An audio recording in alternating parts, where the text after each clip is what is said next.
Journey to the West is a household name in the East. They set off from Chang'an to the Western Heaven to seek the true Buddhist scriptures. Along the way, Tang Monk was accompanied by Sun Wukong, who possessed immense magical powers. Together, they encountered countless evil spirits, monsters as well as numerous hardships and dangers. Nevertheless, they united as one and braved 81 trials and tribulations, clearing obstacles all the way.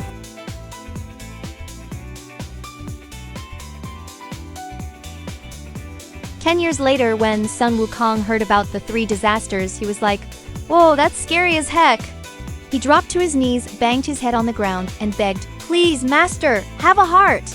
Teach me how to dodge these 3 disasters. I'll never, ever forget your kindness, swear it." The patriarch was chilling on his stone meditation cushion, staring at Wukong kneeling there, and said real slow, "You look kinda human, but you know what? You're missing those cheek thingies people have." Wukong reached up to feel his face, then laughed. "Come on, master, you're not thinking straight." "Yeah, I don't have those cheeks, but I got this food pouch. You know, the little sack monkeys have on their cheeks to stash snacks. That humans don't. That should totally make up for it, right?" The patriarch waved Sun Wukong over and went, Fine, what do you want to learn?" "There's the Heavenly Guardian set. That's 36 transformations total. Then there's the Earthly Demon set, which has 72 transformations." Wukong perked up, looked super earnest, and said, "Master, I want to go big or go home. Give me the Earthly Demon one with 72 more is better, right?" The patriarch nodded. "All right then, come closer. I'll whisper the secret incantation to you." He leaned in and mumbled the words in Wukong's ear. Wukong listened super intently, and later on he practiced day in and day out till he nailed all 72 transformations. Patriarch Bodhi stood on the stone platform, dust whisk in hand, looking all serious and stern. Sun Wukong, though, he was standing on a long, narrow cloud, hands clasped in a respectful bow. Behind him, mountains, a Taoist temple, and clouds all wispy and floaty, total fantasy vibe. Bodhi said, "Go back where you came from." Simple as that. Wukong's eyes went wide like he just had a light bulb moment. "Oh right. I'm from the Water Curtain Cave on Flower Fruit Mountain in Alai country of the Eastern Victory Divine Continent." Bodhi shook his head. "Hurry up and leave. This is your last chance to stay alive. If you stick around here, you're done for." Wukong's ears drooped, all guilty looking. "Master, I've been away from home for 20 years now." "Yeah, I missed my monkey crew back there, but I can't leave yet." "I haven't repaid your kindness?" Bodhi snorted. "Kindness? Theft. Just don't go causing trouble, and definitely don't drag me into your messes. That's all I ask." And with that, Sun Wukong hopped on his somersault cloud and zoomed back to Flower Fruit Mountain. Sun Wukong returned to Wakuoshan, the mountain of flowers and fruits. He lowered his cloud and landed on a stone ledge by the cliff, then called out to his monkey children. Countless monkeys jumped out from among the flowers, grass, and trees, surrounded him, and knelt down to kowtow. "Sun Wukong, my children, I am back." The monkeys, kowtowing, "Great king, you have been so carefree. Why have you been gone for such a long time? You left us all here, and we have longed for you as one longs for food and drink when starving and thirsty. Lately, a demon has come here to bully and oppress us, insisting on seizing our water curtain cave. We have fought with him, risking our lives to do so." The awesome Monkey King gave a little leap, hopped on his somersault cloud, and zoomed north, clouds swirling and whooshing as he went. Up in the sky, he spotted a super steep, scary-looking mountain below. Sun Wukong, standing on the cloud, cupping his hands around his eyes like a makeshift telescope, went, "Whoa, this mountain's no joke, super rugged." A goblin burst into the cave in a panic, dropped to his knees before the Demon Lord, and reported the crisis. The Demon Lord sat on his throne, exuding arrogant disdain. Goblin, gasping for breath, "My lord, disaster! There's a monkey outside. He says he's the Lord of Water Curtain Cave on Flower Fruit Mountain. He claims you've bullied his kin time and again, and he's here to settle the score with you." Demon Lord, snorting coldly. "Oh, that monkey dare show his face at my door?" At the words, the Demon Lord ordered his armor and weapons be brought. The goblin held up a helmet and a spiked mace with both hands, presenting them respectfully. Demon Lord, his eyes sharpened in a menacing glare. Bring me my armor and weapons! Goblin, scrambling to comply. Yes, sir, right away, my lord. The great battle is imminent. The demon lord leads his hordes of goblins out of the cave, stands with a saber in hand, and shouts out a challenge. His armor is bright and distinct, with the cave's entrance and rocky cliffs visible in the background. Sun Wukong, eyes wide with urgency, fixed his sharp gaze ahead. Clutching a wooden staff, he stood firm atop a rocky crag. Behind him, mist swirled, with distant mountains looming faintly through the haze. As the great battle looms, Sun Wukong yelled insults at the demon lord, then leaped high into the air and threw a punch straight toward the demon lord's face. His eyes blazed with fierce determination. All around them, rocks jutted out and clouds swirled, wrapping the scene in a tense, misty aura. The demon lord met Sun Wukong's attack head-on, their fists clashing fiercely. When a heavy blow landed on the demon lord, he stumbled back quickly to create distance. With a sharp glare, he reached for the sword at his side, ready to strike back in retaliation.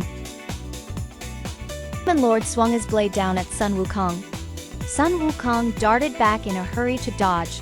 The steel sword sliced through empty air, and a deep crack split the rock where he'd stood just moments before. Sun Wukong plucked a hair from his body, chewed it to bits, and spat it out, and in an instant, 100 little monkeys appeared. Each of the 100 tiny simians wielded a weapon, forming a tight circle around the demon lord. The demon lord's face froze in shock, his steel saber clattering loosely at his side. Sun Wukong, hiding behind the swarm of monkeys, his voice booming like a bell. You vile demon! Now you're trapped tight as a barrel by my little ones. Won't you beg for mercy right now? Demon lord, glancing wildly around, sweat beading on his forehead. What kind of sorcery is this? How did you conjure up so many cursed apes? The little monkeys, shouting in a thunderous chorus, hand over the cave! Spare your miserable life! 100 little monkeys surrounded the demon lord tightly. Some clung to his legs and pulled his hair, others poked his eyes and pinched his nose. Though the demon lord gripped his steel saber, he couldn't move an inch. In the background, ochre-colored mountains and turquoise-green trees stood stark. The little monkeys, screaming in unison, "Monster, give back our cave!" The demon lord, roaring furiously, "You wretched hairy apes, you're asking for death!" Sun Wukong stepped forward, snatched the steel saber from the demon lord's hand, and pushed the little monkeys aside. Sun Wukong, in a sharp, stern voice, "You vile demon! You seized my cave and harmed my children. Today, I will surely slay you." Demon lord, screaming in agony, "Spare me! I'll return the cave to you." Before he could finish speaking, Sun Wukong brought the saber down hard on the top of the demon lord's head. The demon lord's body split into two, and fresh blood splattered across the rocks. Green plants dot the rocks, making the whole scene feel warm and lively. Sun Wukong, in his red robe, stands on the stone platform, one hand behind his back, the other pointing into the distance, looking all proud and cocky. The monkeys, cheering in unison, "Boss, who knew you'd pick up such awesome skills out there?" Sun Wukong, grinning from ear to ear, "Hey, when I left you guys back then, I sailed across oceans and spent years out there. Only then did I score the real deal." He stood on a simple raft, his robes fluttering in the sea wind as the raft bobbed on waves dark as ink. In the distance, the mountains of West New Heju loomed faintly. Sun Wukong, in a nostalgic tone, "I crossed the Eastern Ocean, then the Western Sea, wandered around for 8 or 9 years. Only then did I meet the patriarch in West New Heju and learn the great way to live." At the peak of Flower Fruit Mountain, banners flutter in the wind. Sun Wukong, clad in a red robe and a golden crown, stands on the command platform. 47,000 monkeys line up in rows on either side, while the 72 cave demon kings bow low, presenting gifts. Amid the thunderous clash of golden drums, the demon kings kneel, holding armor and helmets aloft. "We vow to serve you as our sovereign, offering tribute year after year." The monkeys wave their weapons and roar in unison, "We'll follow the Monkey King to the death." The demon kings, in a chorus, "The 72 cave kings pay homage to you, O king. We offer golden drums and colored banners to aid the prosperity of your monkey army." Sun Wukong, stroking his beard and laughing heartily. Rise, all of you! From this day forth, Flower Fruit Mountain and all your caves shall form an alliance, standing together to guard this land. Beneath the iron plank bridge of Flower Fruit Mountain, Sun Wukong bends over to gaze at the turbulent current, with 4 elderly monkeys standing around him offering advice.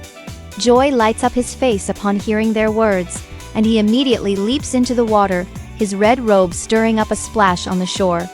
Sun Wukong, frowning as he weighs the knife in his hand. Your weapons feel wieldy enough, but this blade of mine is clumsy and completely useless. The elderly monkey, with hands clasped in a bow. Your Majesty, as a divine sage, mortal weapons are unworthy of you. The iron plank bridge leads directly to the Dragon Palace of the East Sea. You can seek a treasure from the Dragon King. Sun Wukong, clapping his hands. Excellent! I'll go and be right back.